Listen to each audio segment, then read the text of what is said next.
নমস্কার বন্ধুরা, sports news 247-এ তোমাদের সবাইকে জানাই স্বাগত। আইপিএল নিলামে এমন একটা মুহূর্ত আসে যেটা পুরো ক্রিকেট দুনিয়াকে থমকে দেয়। আর ঠিক তেমনই এক ঐতিহাসিক মুহূর্ত তৈরি করলো Kolkata Knight Riders. Australian allrounder Cameron গ্রিনের জন্য কেকেআর 25 কোটি 20 লক্ষ টাকা খরচ করলো। কিন্তু প্রশ্ন একটাই, তিনি কি সত্যি এত টাকা পাচ্ছেন? আজকের ভিডিওতে আমরা এই পুরো খবরের বিশ্লেষণ করব। আইপিএল মিনি অকশনে সবচেয়ে বড় চমক দেয় কিন্তু Kolkata Knight Riders.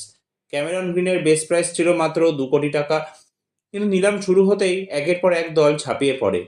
Mumbai Indians, Rajasthan Royals, Chennai Super Kings সবাই চাইছিল এই অস্ট্রেলিয়ান অলরাউন্ডারকে, কিন্তু শেষ পর্যন্ত বাজি ধরে কেকেআর। ফাইনাল বিড 25.20 কোটি টাকা। এটাই এখনো পর্যন্ত আইপিএল ইতিহাসে কোনো বিদেশি খেলোয়াড়ের জন্য সর্বোচ্চ বিড হয়।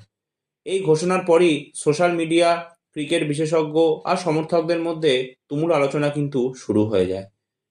কিন্তু আসল চমক এখানেই।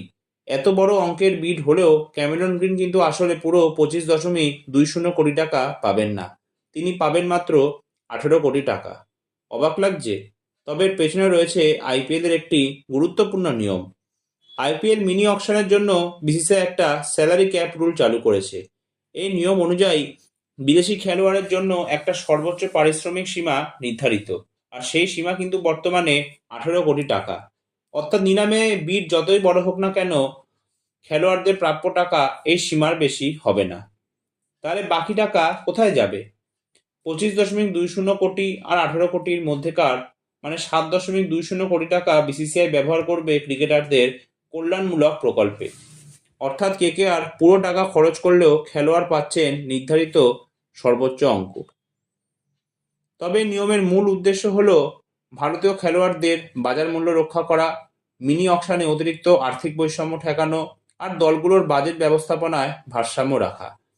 বিসিসিআই চায় না যেন বিদেশি খেলোয়াড়রা শুধুমাত্র অতিরিক্ত টাকার জন্য মিনি অকশনকে টার্গেট করে। তবে কেকেআর স্পষ্ট জানিয়েছে ক্যামেরন গ্রিন তাদের পরিকল্পনার মধ্যেই কিন্তু ছিল, কারণ সে একজন শক্তিশালী অলরাউন্ডার, মানে বড় হিটিং ব্যাটসম্যান, তাছাড়া মিডিয়াম ফাস্ট বোলার আর ম্যাচ উইনার। কেকেআর জানতো যে এই বিট তাদের বাজেটে বড় প্রভাব ফেলবে, তবুও তারা কিন্তু পিছিয়ে আসেনি। এটা স্পষ্টভাবে দেখায় কেকেআর আগামী আইপিএলে কতটা আক্রমণাত্মক মানসিকতা নিয়ে নামতে চায়। তবে সমর্থকদের একাংশ বলছে গ্রিন ওয়ার্থ ইট, ম্যাচ জেতানোর ক্ষমতা কিন্তু গ্রিনের পুরোপুরি রয়েছে।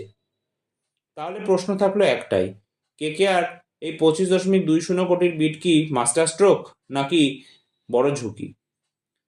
এই ভিডিওটা এতটাই। ভালো লাগলে প্লিজ ভিডিওটা লাইক, শেয়ার, চ্যানেলটা সাবস্ক্রাইব করতে ভুলবে না। ভিডিওটা কেমন লাগলো প্লিজ কমেন্ট করতে ভুলবে না, আর তোমাদের রায় কিন্তু কমেন্ট সেকশনে জানাতে একদম ভুলবে না। তো একটা নতুন ভিডিও নিয়ে তোমাদের সামনে আমি উপস্থিত হব। ধন্যবাদ।